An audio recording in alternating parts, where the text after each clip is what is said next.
우린 3주 동안 성경 인물들을 살펴보면서 우리의 믿음을 점검하고 있습니다.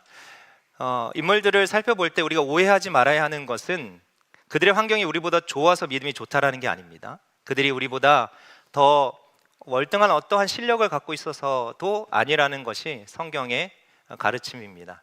그들도 우리의 환경과 다를 바 없었고 우리의 고민도 그들의 고민과 별반 차이가 나지 않는다는 사실을 우리는 위로 삼으며 하나님의 말씀을 읽어가야 할 것입니다. 그런데 그들과 우리와 다른 점은 그들은 우리와 똑같은 환경이 있을지라도 그 환경을 의지하지 않고 믿음을 의지했다라는 것입니다. 눈에 보이는 것보다 보이지 않는 것을 의지했다라는 것이 우리와 조금 다른 점이라고 할 수 있을 것입니다. 우리가 평범한 인물들을 살피면서 그들의 믿음을 보는 까닭은 우리 안에도 그 믿음이 있고 그 믿음을 통해서 우리도 하나님의 자녀임을 확인해야 하기 때문에 그렇습니다. 지난 시간에 베드로 살펴봤는데요. 한 주 동안 어떻게 그물을 좀 내려 보셨습니까? 지난주 설교가 베드로야 이렇게 생각하시는 분들이 몇 분 계시는 것 같은데요. 오늘 또 베드로 설교할 겁니다. 그러면 52주 내내 할 겁니다. 그물 던지셨는지 모르겠습니다. 뭐가 잡히셨는지 모르겠어요. 아마도 아무것도 잡힌 게 없고 내려봤자 또 헛수고다라는 한 주간을 살았을지도 모르겠습니다. 그런데 그렇게 빈 그물이 확인되면 우리는 기뻐하고 축하해야 합니다. 왜냐하면 그때야 비로소 주님께서 일하시는 시간이 되기 때문에 그렇습니다. 빈 그물을 가지고 허탈하게 돌아오는 우리의 인생에 예수님은 우리의 배에 오르시고 우리의 그물을 다시 손보시면서 이제는 우리가 상상하지 못하는 그런 놀라운 믿음의 삶으로 인도하신다는 것이 지난주 말씀이었습니다. 그렇죠? 여전히 기억하지 못하시는 표정이었고, 네. 오늘은 아주 반대되는 사람입니다. 베드로 하면 모르는 사람 없습니다. 베드로 하면 믿음의 가장 위대한 사람이라고 표현하지만 오늘 사람은 이름조차 나오지 않는 사람입니다. 성경 한 구석을 조용히 차지하고 있는 이름도 없이 어쩌면 부끄럽게 그의 병명만 기록되어 있는 그런 사람의 이야기를 통해서 믿음이란 뭔가, 우리에게 그 믿음은 있는가를 돌아보고 싶습니다. 그런데 그 사람이 이름은 없는데 성경에 기록됐다는 뜻은 또 뭘까요? 이 점이 저를 좀 당황시켰습니다. 왜 이름 있고 긴 스토리만 있지 않고 짧고 이름 없는 사람도 등장하는가? 성경은 어쩌면 베드로의 믿음과 이 오늘 짧게 소개되는 손 마른 사람의 믿음이 다르지 않다라는 것을 우리에게 알려주고 싶어 하는 것 같습니다. 베드로만 위대하고 하나님이 쓰시는 도구가 아니었고 이 이름 없는 작은 사람도 하나님의 능력을 나타내기에, 하나님의 믿음을 나타내기에 충분하다라는 것을 말씀해 주고 있다라는 뜻이죠. 하물며 우리들의 인생이겠습니까? 우리가 베드로같이 성장하지 못해서 좌절할 필요 없이 오늘의 말씀을 통해서 우리는 큰 위로를 받게 될 것입니다. 오늘 주인공은 손 마른 사람입니다. 그런데 이 손 마른 사람의 믿음을 살펴보기 위해서는 먼저 이 배경을 이루는 시간이 굉장히 중요합니다. 언제 예수님께서 이 사람을 만나시는가가 굉장히 중요하다는 것이죠. 왜냐하면 예수님께서는 특별히 많은 날 중에 이 날을 택하셔서 이 손 마른 사람을 만나 주셨기 때문에 그렇습니다. 그렇기에 성경이 그 날을 기록하고 있는 것이죠. 성경은 아무 의미 없이 허투루 기록하고 있지 않습니다. 그 날에 그 사람을 예수님께서 만나 주셨다라고 기록하고 있다면 우리가 그 사람만 주목하는 것이 아니라 그 날도 한번 생각해 봐야 하는 것이죠. 그날 예수님을 만나 그 사람은 회복되었습니다. 그 사람은 보통의 날이 아닌 그날 예수님을 만나서 회복함을 얻게 되었다는 것이 오늘 말씀의 배경인 것이죠. 6장 6절 오늘 본문 처음에 그날에 대한 답이 나와 있습니다. 우리 함께 읽어보겠습니다. 또 다른 안식일에 예수께서 회당에 들어가사 가르치실세 거기 오른손 마른 사람이 있는지라. 어느 날인가요? 안식일입니다. 한 줄로 정리하면 안식일에 예수님께서는 손 마른 사람을 만나셨고 회복시켜 주셨다. 이게 이 이야기의 큰 테두리를 구성하고 있습니다. 그렇다면 이제 이 안식일을 한번 생각해 봐야 할 것입니다. 좋다, 안식일에 만났으니, 예수님을 만났으니, 또 예수님이 중요하다고 했으니 그 안식일을 한번 고민해 보는 것이 순서일 것입니다. 이 안식일은 창세기에 처음 그 말이 등장하게 됩니다. 창세기 2장 2절에 보면 하나님이 그가 하시던 일을 일곱째 날에 마치시니 그가 하던 모든 일을 그치고 일곱째 날에 안식하시니라. 안식의 의미를 두 가지로 생각해 볼 수 있는데요. 첫 번째는 일을 그치고 쉼입니다. 우리가 가장 확실하게 또 가장 쉽게 다가가는 의미라고 할 수 있겠죠. 특별히 창세기에 나오는 안식은 하나님이 모든 일을 하시고 좋았다라는 말로 끝납니다. 따라서 안식은 좋은 것입니다. 의도대로 하나님의 뜻대로 완성되었다라는 뜻이 곧 안식한다라는 뜻이죠. 이것이 첫 번째 의미입니다. 그래서 유대인들은 이 날을 샤바트라고 부르면서 모든 일을 멈춥니다. 그리고 모든 일을 멈추고 하나님께 예배하는 일, 또 하나님과 함께 안식하는 일로 이 날을 그들은 사용합니다. 안식의 두 번째 의미는 이 쉬다라는 의미가 조금 더 확장된 의미입니다. 출애굽기 31장 16절에서 17절 보면 이렇게 나와 있습니다. 우리 함께 읽어보겠습니다. 이같이 이스라엘 자손이 안식일을 지켜서 그것으로 대대로 영원한 언약을 삼을 것이니 이는 나와 이스라엘 자손 사이에 영원한 표징이며 나 여호와가 엿새 동안에 천지를 창조하고 일곱째 날에 일을 마치고 쉬었음이니라 하라. 여기서 쉬다라는 말은 그냥 첫 번째 의미에 그냥 일을 그치고 편안한 상태로 있다라는 의미가 아닙니다. 조금 더 발전된 방향으로 나아가고 있는데요. 그 방향은 바로 자유롭게 숨을 쉬다라는 것입니다. 이제야 숨을 좀 쉴 수 있게 됐다. 이런 말이 곧 안식이라는 것이죠. 안식일은 단순히 활동을 멈추는 게 아니라 자유롭게 숨을 쉬고 내 영혼을 되찾는 날. 진짜 나다. 마치 모든 일을 끝마치고 내가 집에 돌아왔을 때 모든 것들이 편안하고 있는 그대로 나.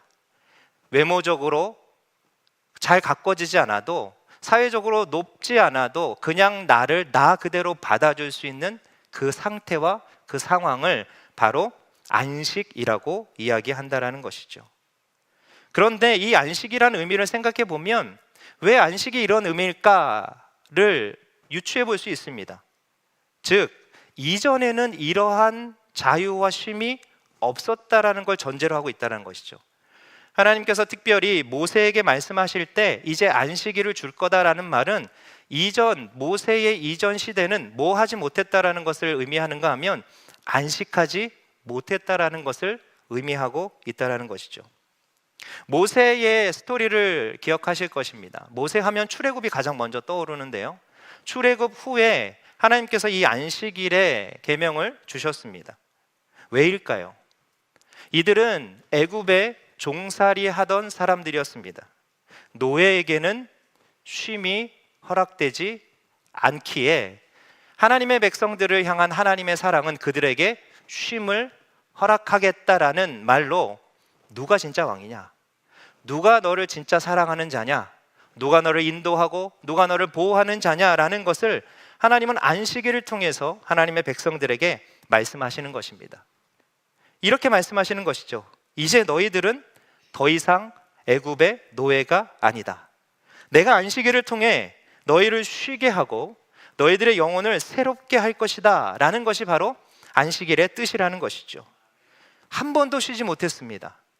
또 육적으로는 쉬어도 영혼으로 쉰 적이 없습니다. 언제나 애굽의 속박 아래 있었고 언제나 노동이 기다리고 있는 인생에 하나님께서 안식을 허락하고 계시는 것이죠. 다시 말해서 안식일은 하나님의 백성만이 얻을 수 있는 특권입니다. 오늘 우리는 주일을 안식일로 지키고 있습니다. 이 자리가 특권이라고 생각하는 그리스도인들이 얼마나 있을까요? 아마도 많지 않을 것입니다. 오늘날 우리의 이러한 주일, 이러한 안식일은 과도한 일정에 시달리는 하나의 휴일 정도로 몰락해 버렸습니다. 여전히 쉬지 못하는 날, 여전히 일해야 되는 날로 여겨지고 있다는 것이죠. 여러분들 오늘 주일날 예배하러 오시면서 좀 잘 쉬어야 되겠다, 나를 그대로, 있는 그대로, 한 분도 있는 그대로 안 오셨잖아요, 그렇죠? 다 변신하고 변장하고, 평상시 집에 입고 있지 않는 옷, 가장 좋은 것들을 꺼내서 우리가 주님 앞에 나왔는데 안식한다고 할 수 있을까요? 그렇게 말하기 쉽지 않을 것입니다. 언제가 제일 바쁩니까? 주일이 제일 바쁘지 않습니까? 우리는 우리가 누구인가를 기억하기 위해서 삶의 속도를 늦출 필요가 있습니다. 하나님께서 안식일을 이스라엘 백성에 주신 까닭이 이것이죠. 광야 생활에도 쉼이 필요하다는 것이죠. 우리의 인생에 쉼이 필요하다는 것입니다. 근데 그 쉼은 그냥 일을 그치고 가만히 있는 상태가 아니라 내가 하나님의 백성이구나, 내가 하나님의 사랑받는 자이구나를 깨달을 수 있는 그 시간이 바로 안식일이라는 것입니다. 노예처럼 일주일 동안 살다가 정말 지치고 힘들어서 내 영혼이 너무도 무거운 짐을 지다 쓰러진 그곳에서 발견되어지는 안식, 이야말로 누가 진짜 왕인가, 누가 진짜 나를 인도하시는 분인가를 알게 하는 귀한 날이 아닐까 생각됩니다. 이 날을 경험하면 베드로가 갈릴리 바다를 뛰쳐나올 수 있습니다. 이것을 경험하면 인생의 평생에 내가 여기를 떠나지 못한다는 생각을 갖고 있던 사람이 떠나가게 됩니다. 안진뱅이가 일어나고요, 못 보던 자가 보게 됩니다. 오늘 이 안식일에 일어난 사건은 하나의 하나님의 백성을 향한 일하심을 대표하는 사건입니다. 안식일이 무슨 날인 줄 아느냐? 아니, 매일매일을 안식일로 삼고 싶은 내 마음을 아느냐? 이 날을 통해서 내가 너를 회복시키고 너를 소생시키시고 너를 하나님의 귀한 자녀로 만들어낼 거다라는 그 날이 바로 안식일이라는 것이죠.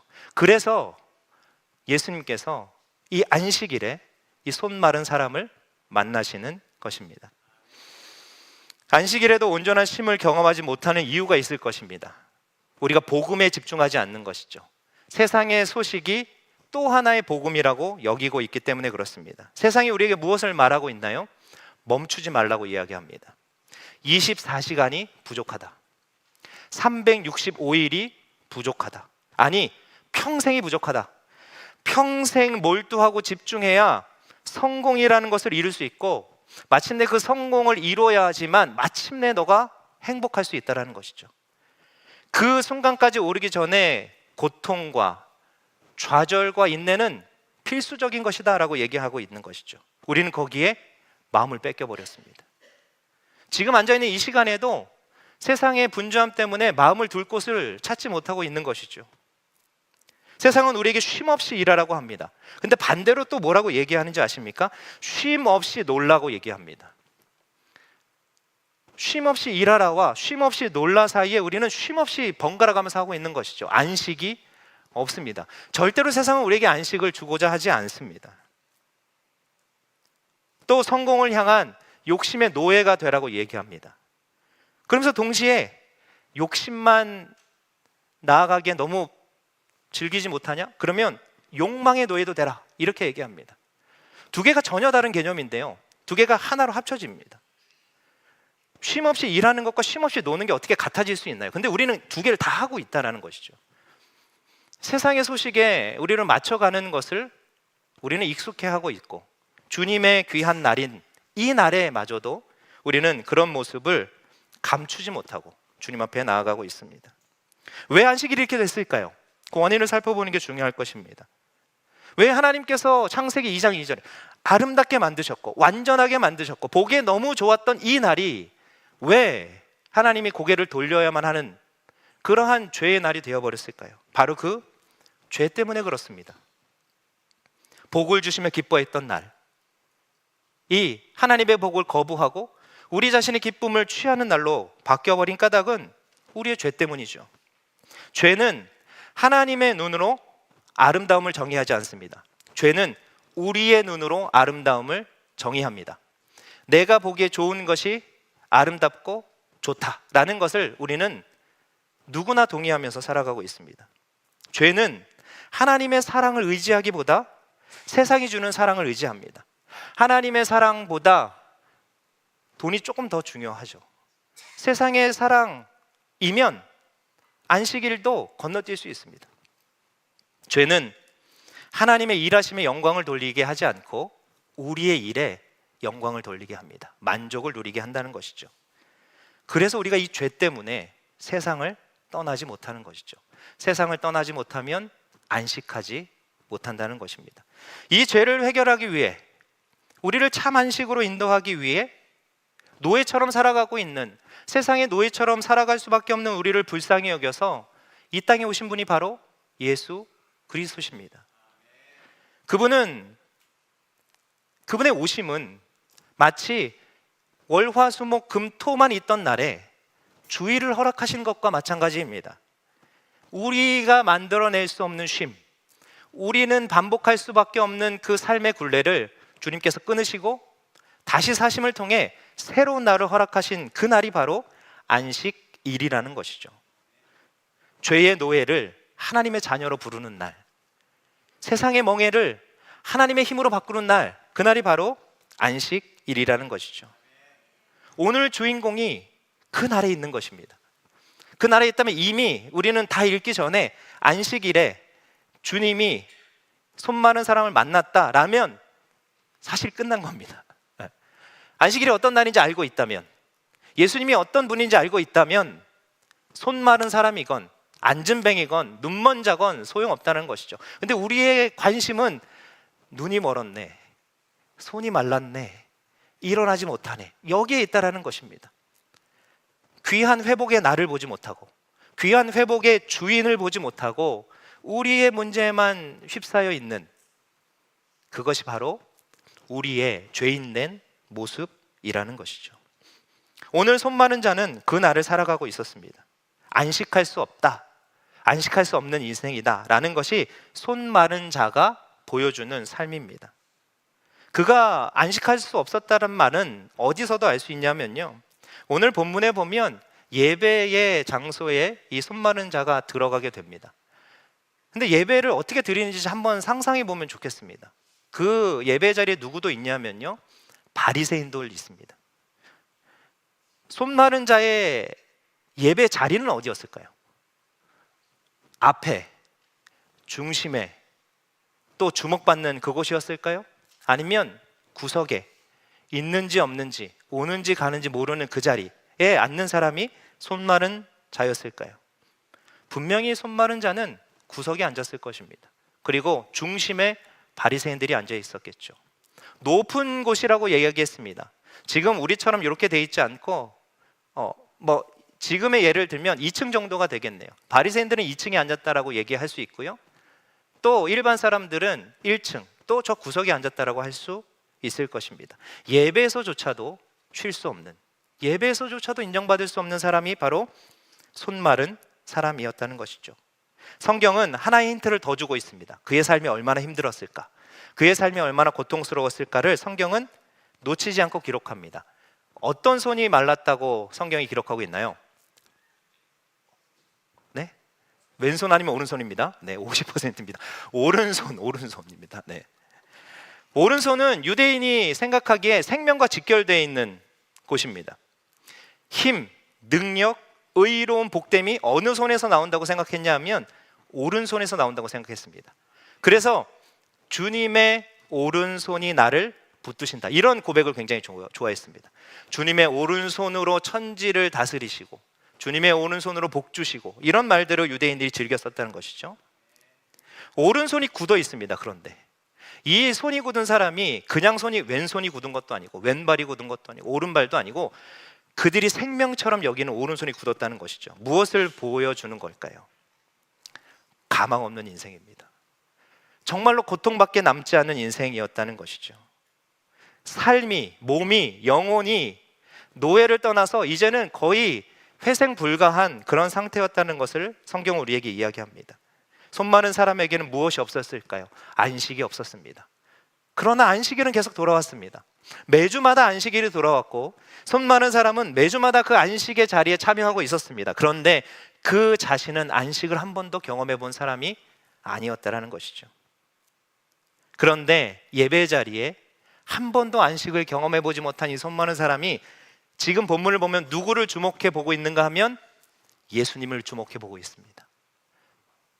저 구석에서, 여기는 없지만 우리가 보이지 않는 그곳에서, 우리가 바리새인처럼 우리의 믿음과 우리의 의의를 확인할 때 기뻐하는 그 자리가 아닌, 한 번도 안식을 누리지 못하고 한 번도 인생을 펴보지 못한 그런 사람이 저 구석에서 예수님의 음성을 귀 기울여 듣고 있다라는 것이죠. 그런데 이 복잡한 생각을 하고 있는 이 손 마른 사람에게 예수님께서 말씀하십니다. 6장 8절입니다. 함께 읽습니다. 일어나 가운데 서라. 아멘. 아멘. 감사합니다. 아멘 할 수 있습니까? 구석에 앉아있던 인생이 사람 눈 피해서 오른손이 얕다는 거 하나님께 저주받았다는 뜻입니다. 인생이 불행해도 이렇게 불행한 사람이 없다는 뜻입니다. 미래도 없습니다. 그런데 주님이 그 사람을 가운데로 나오라고 합니다. 가운데 서라라고 하죠. 손 마른 사람이 이 얘기를 듣고 아멘 주 예수여 라고 하는 사람은 한 명밖에 없어요. 지금 여기도 한 명밖에 없잖아요. 다 당황합니다. 당황할 수밖에 없죠. 누구 앞에 서본 경험도 없고 삶의 중심이라는 것은 나와 어울리지 않는다고 생각했기 때문에 그렇습니다. 삶에 있어서, 예배 자리에 있어서도 언제나 구석이 편했던 인생, 언제나 남의 눈이 부담스러웠던 인생, 살아있는 것을 제발 알리지 않아줬으면 하는 인생, 조용히 내 인생을 그냥 조용히 살다가 마무리하고 싶은 인생이 이 손 마른 사람, 오른손 마른 사람의 인생이었다는 것이죠. 이러한 난처한 상황에서 예수님은 한술 더 뜹니다. 가운데 서라고 하죠. 둘만 있으면 괜찮습니다. 둘만. 손 마른 사람과 예수님만 있으면 괜찮습니다. 손 마른 사람과 예수님만 있으면. 그런데 지금 누가 보고 있습니까? 우리가 보고 있는 것처럼 바리새인들이 보고 있습니다. 바리새인들이 본다는 것은 무엇일까요? 그들에게 흠을 잡히면 이 예배의 자리도 이제 나올 수 없습니다. 그들에게 흠을 잡히면 이제 인생은 진짜 없습니다. 이제는 죽는 일밖에 남지 않았다는 것이죠. 근데 예수님은 한술 더 떠서 중심에 서라고만 하지 않고 바리새인들을 불러 세웁니다. 너 얘 보고 있니? 얘 보고 있어? 이렇게 말씀하시면서 이렇게 말씀하시죠. 누가복음 6장 9절입니다. 바리새인들에게 예수님이 하시는 말씀입니다. 함께 있습니다. 시작. 안식일에 선을 행하는 것과 악을 행하는 것, 생명을 구하는 것과 죽이는 것, 어느 것이 옳으냐? 가만히 있던, 안 그래도 예수님한테 마음이 좋지 않든, 안 그래도 손 마른 사람과 함께 예배하는 게 껄끄러웠던 그 바리새인들에게 예수님이 질문하십니다. 야, 집중해. 너희들에게도 하는 말이고 손 마른 사람 너에게도 하는 말이야. 이렇게 말씀하시는 것이죠. 이 질문의 답은 간단하죠. 네, 생명을 구하셔야 합니다. 또 그렇게 하셔야 합니다. 아마도 바리새인은 겉으로 얘기는 하지 못했지만 속으로는 하나님이시면 그렇게 하실 겁니다라고 속으로 얘기했을 것입니다. 그런데 예수님께서 마치 그들의 속마음을 알듯이 그 질문을 하시자마자, 그의 마음을 확인하자마자 바로 이렇게 단호하게 행동하십니다. 6장 10절입니다. 또 한 번 읽습니다. 시작. 내 손을 내밀라. 바리새인들, 너네 그렇게 하는 게 맞다고 했지? 그러면 내가 그렇게 한다. 내 손을 내밀라. 이렇게 합니다. 주님께서는 손 마른 자의 오른손을 원하셨습니다. 무엇일까요? 힘과 능력, 의로움, 복됨을 상징하는 오른손을 이제 누구에게 달라고 하는 겁니까? 나에게 달라고 하는 겁니다. 너가 의지했던 것, 이것만 나면 된다고 생각했던 그 세상의 일이 아니라 그 오른손마저도 누구에게 달라고 하는 겁니까? 예수님에게 달라고 하는 것이죠. 그러자 손 마른 자는 얼른 손을 내밀어서 주님께 손을 내밉니다. 그리고 주님 고쳐주십시오라고 얘기하지 않습니다.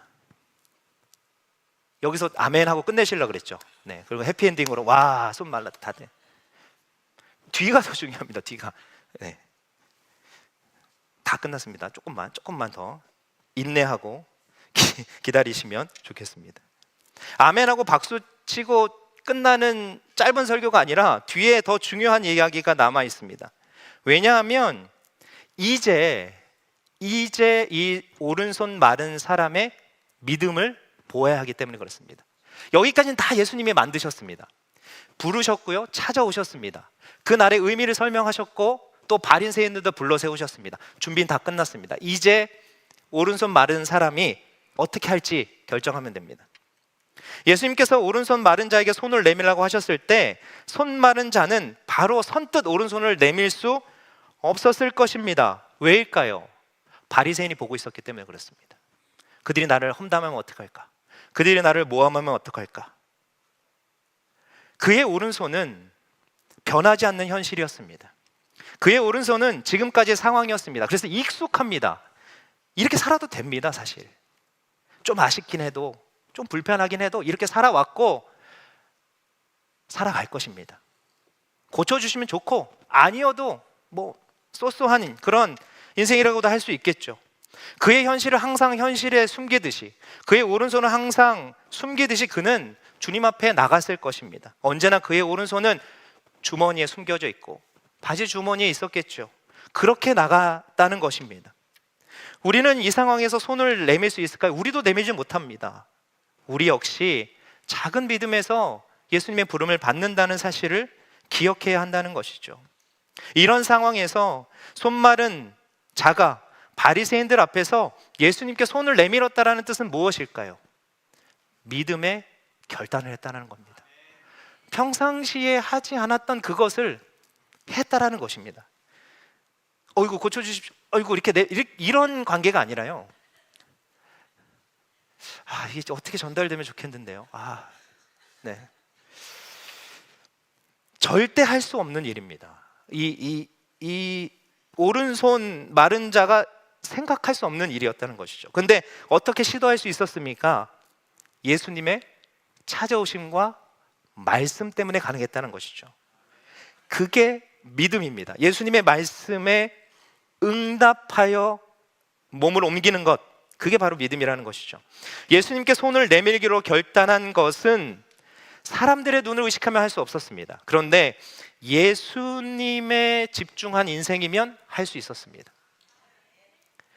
바리새인을 보면 예배 시간에 할 수 없습니다. 어떻게 불경한 손을, 어떻게 예배 시간에 소란을, 어떻게 예배 시간에 울음을, 어떻게 예배 시간에 소음을 내느냐, 정죄당한 마땅한 일이었지만 예수님에 주목하면 뭐든지 할 수 있었던 그 오른손 마른 사람의 모습을 우리가 기억해야 합니다. 믿음은 안식일의 주인이신 예수님의 말씀에 응답하는 것입니다. 예수님의 말씀에 의지하여 손을 내밀어야 하는 것이 안식일의 우리의 당연한 반응이라는 것이죠. 안식일의 주인 예수님은 그가 손을 내밀자 안식을 허락하십니다. 그의 오른손의 회복은 그의 삶이 드디어 쉴 수 있게 되었음을 이야기한다라는 것이죠. 다시 한번 또다시 손을 내미는 행위에 주목해 봅시다. 두 번째 의미가 있는데요, 그의 믿음, 오른손 마른 자의 믿음은 그가 한 번도 해보지 못한 일을 하게 한다라고 했습니다. 다시 말하면 그는 생각으로만 했던 일을 드디어 눈으로 보게 됩니다. 무엇일까요? 손 마른 자는 안식일에 예배 자리에 나와서 어떤 상상을 했을까요? 어떤 소망과 기대를 갖고 있었을까요? 그의 손이 펴지는 상상을 했을 것입니다. 어떻게 펴지게 될까? 어떻게 놀랍게 하나님이 역사하시게 될까? 매 예배마다, 매 안식일마다 그는 상상하고 상상했던 사람들이라는 것이죠. 상상을 반복해왔던, 믿음을 놓지 않고 언제나 하나님께 예배했던 사람이 바로 이 사람이라는 것이죠. 그런데 그것을 행동에 옮기는 것은 쉬운 일이 아니었습니다. 우리는 상상하는 것을 행동에 옮기기 쉽다라고 이야기하지만 전혀 그렇지 않습니다. 믿음은 이때 한 번 더 사용되는데요, 상상해왔던 것, 소망하는 것을 실제로 살아내려는 행동으로 옮기게 하는 그 촉매제가 바로 믿음이라는 것입니다. 손을 내민다라고 쉽게 표현하지만 이 손 마른 사람이 어떻게 내밀어야 할까요? 악수를 아는 사람, 미국 사람들과 만나서 한 번도 인사해보지 않은 사람은 어떻게 인사하는지 알지 못합니다. 오른손을 사용해보지 못한 사람은 오른손을 어떻게 사용해야 되는지 모른다는 것이죠. 그냥 오른손이 굽어있고 말라있고 못 썼다라는 정도가 아닙니다. 방법을 모릅니다. 어떻게 이렇게 해야 되는 건가 저렇게 해야 되는 건가 모른다는 것이죠. 상상을 해보십시오. 주님 앞에 손을 내밀려고 하는 이 사람의 모습이 어땠을까요? 경건하게 주님 아멘, 이게 무릎, 그런 오른손 내민 사람은 없었을 것입니다. 몸을 비틀었겠죠. 땀이 비 오듯 흘렀을 것입니다. 기어야 했을 수도 있고 소리를 질러야 했을 수도 있을 것입니다. 그런데 그 모든 것이 믿음으로 나온 그의 행동이었기에 하나님께서는 그 오른손을 붙잡으시면서 그에게 안식을 허락하고 계시는 것입니다. 입으로 아멘 한다고 믿음이 실행으로 옮겨지지 않습니다. 행동으로 옮겨지지 않습니다. 온 힘을 다해서 온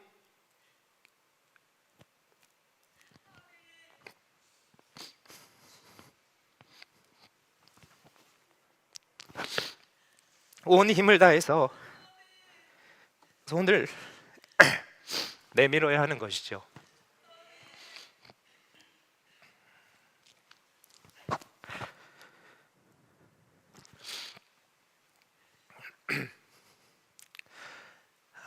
우리는 이것 하지 못하는 것 같습니다. 사람들의 눈 때문에, 바리새인들의 눈 때문에 이 손 내미는 것 하나조차도 주님께 온 힘을 다해 요청하지 못하는 것이죠. 죄송합니다. 늙어갑니다. 네, 울음이 멈추질 않습니다. 자, 이제 마지막입니다. 여러분들 손을 한번 보시죠. 오른손을 보십시오. 여러분들 오른손을 한번 보시죠. 뭐가 보이십니까? 손금. 잘 될 것 같습니까? 손금 보면. 생명은 몇 살까지로? 네. 여러분들의 오른손이야말로 여러분들이 세상에서 쉬지 못했다는 증거를 보여주는 그 굳은 손이 아닐까 생각되게 됩니다. 쉬지 못해서 오른손에 굳은 살이 배겼죠. 그것은 우리의 삶이 쉬지 못하고 사람들의 눈치 보느라 안식일마저도, 오늘 이 시간마저도 우리는 세상의 걱정 때문에, 세상의 염려 때문에 우리의 오른손을 주님 앞에 드리지 못하고 감춰야 하는 그러한 모습으로 주님 앞에 예배드리고 있다라는 것이 너무도 솔직하고 너무도 여실하게 드러나는 순간이 아닐까 생각되어 집니다. 우리의 죄 때문에 우리의 인생이 망가지고 우리의 망가진 인생 때문에 세상을 벗어날 수 없는 우리, 세상의 노예로 살 수밖에 없고 세상에서 한 번도 안식을 경험해보지 못하는 인생, 그것이 바로 지금 우리의 오른손을 보며 우리가 느끼는 그러한 결론입니다. 그런데 우리의 오른손은 여기서 끝나지 않습니다. 오늘 말씀처럼 주님께서 오늘의 우리의 이 예배에, 이 안식의 시간에, 이 주일에 우리를 찾아오셔서 우리에게 말씀하십니다. 가운데로 와라. 주변으로 가지 말고 뒷자리에 앉지 말고가 아니고요, 아버지가 보이는, 아버지를 집중하는 그 중심에 서라. 그리고 너 오른손을 내밀라, 이렇게 말씀하십니다. 그리고 그 말씀에 온 힘을 다해서 주님을 만나고자 하는, 주님의 손을 잡고자 하는 그 사람들에게 주님은 안식일의 주인으로서 우리의 영혼을, 우리의 병든 몸을, 우리의 병든 인생을 온전히 살리시겠다라는 것이 바로 이 손 마른 사람을 통해서 우리에게 말씀하시는 하나님의 은혜라는 것이죠.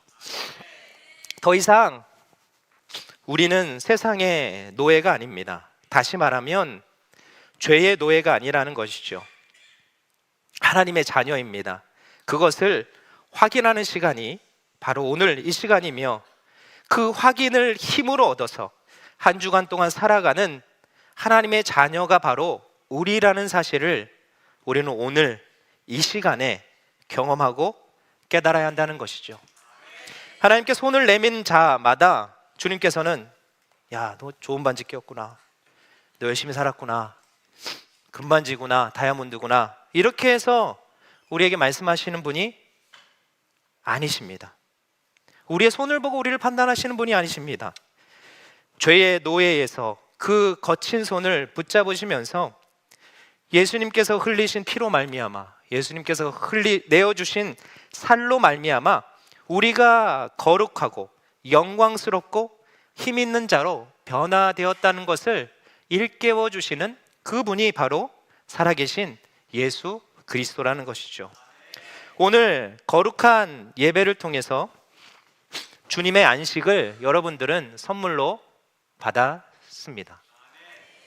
구석에 있던 우리가 인생에 부끄러움이 많아서, 흠이 많아서 숨길 수밖에 없는 우리가 이제는 주님을 담대하게 마주할 수 있는 주님의 귀한 놀라운 기적으로 살아가고 있다라는 것이죠. 그렇다면 이제 여러분들의 오른손을 다르게 쓰셔야 할 것입니다. 한 번 더 보시죠. 네, 한 번 더 보세요. 네. 이제 그 손은 바뀌었습니다. 이 손 마른 사람, 오른손 마른 사람이 예수님의 변화를 통해서, 예수님께 변화를 받아 어떤 삶을 살았겠습니까? 그 오른손을 다시 감추고, 그 오른손을 다시 주머니에 넣고, 그 오른손이 부끄러워 다시 예배 구석 자리에, 또한 삶의 구석으로 갔겠습니까? 절대 그렇지 않습니다. 어디 가나 오른손을 보였을 것입니다. 이렇게 했겠죠. 너무 믿음은 너무 이쪽에 있는 게 아니라 이런 것에 있습니다. 그러면서 뭘 나타냈을까요? 내가 예수님을 만났다, 이 손이 이렇게 됐다, 네 손도 이렇게 되라, 이렇게 얘기했겠죠. 여러분들의 오른손이, 여러분들의 인생이 이제 일주일간의 여러분들의 삶으로 돌아가서 그것들을 증거하셔야 한다는 것입니다. 변화된 오른손 감추지 마시고 드러내서 이제는 예수님의 일하심과 예수님의 사랑과 역사를 전하시길 원합니다.